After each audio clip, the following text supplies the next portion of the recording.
Lionel মেসির free kick মানে জাদুকরী দৃশ্য।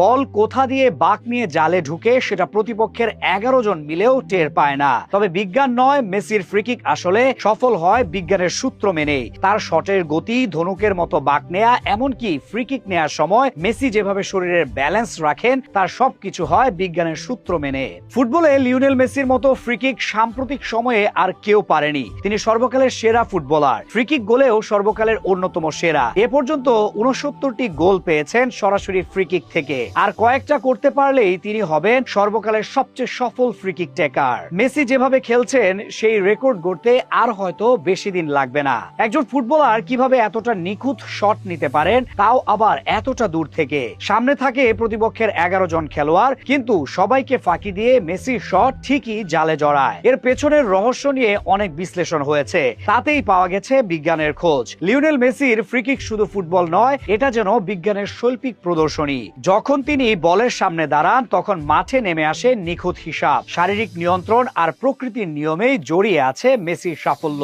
মেসি জানেন বলটাকে ঠিক কোন জায়গায় মারলে সেটা গোলকিপারকে ফাঁকি দিয়ে জালে ঢুকবে। এটা শুধু অভ্যাস নয়, এটা হচ্ছে পদার্থ বিজ্ঞানের প্রয়োগ। বল যখন বাতাসে উড়ে, তখন তার গতিপথ নির্ভর করে বলের ঘূর্ণন, গতি, কোণ ও বাতাসের চাপের উপর। মেসি বলটাকে এমন ভাবে ঘূর্ণন করান যাতে ম্যাগনাস ইফেক্ট নামে পরিচিত একটি বিজ্ঞানীয় প্রক্রিয়া কাজ করে। এই ইফেক্টের কারণে বলটি ধনুকের মতো বাঁক নেয়, যার ফলে গোলকিপার বিভ্রান্ত হয়ে যায়। কোনো কিছু করার থাকে না, কারণ শট নেয়ার পর মনে হয় বল অনেক বাইরে দিয়ে উড়ে যাবে, কিন্তু শেষ মুহূর্তে বাঁক নিয়ে বল চলে আসে গোলবারের ভেতরে। এটাই হচ্ছে বিজ্ঞানের খেলা। মেসি শট নেয়ার সময় বলের নিচে এমন ভাবে পা রাখেন যাতে বলটা উঁচুতে উঠে আবার নিচে নামে, যেটাকে বলা হয় ডিপিং শট। এই শটের জন্য বলের গতি আর কোণ এমন ভাবে নিয়ন্ত্রণ করতে হয় যেন সেটা গোলপোস্টের উপর দিয়ে গিয়ে ঠিক সময়ে নিচে নামে। এটা করতে হলে মেসিকে তার পায়ের পেশি, শরীরের ভারসাম্য এবং বলের অবস্থান সবকিছু মিলিয়ে নিখুঁত ভাবে কাজটা করতে হয়। তবে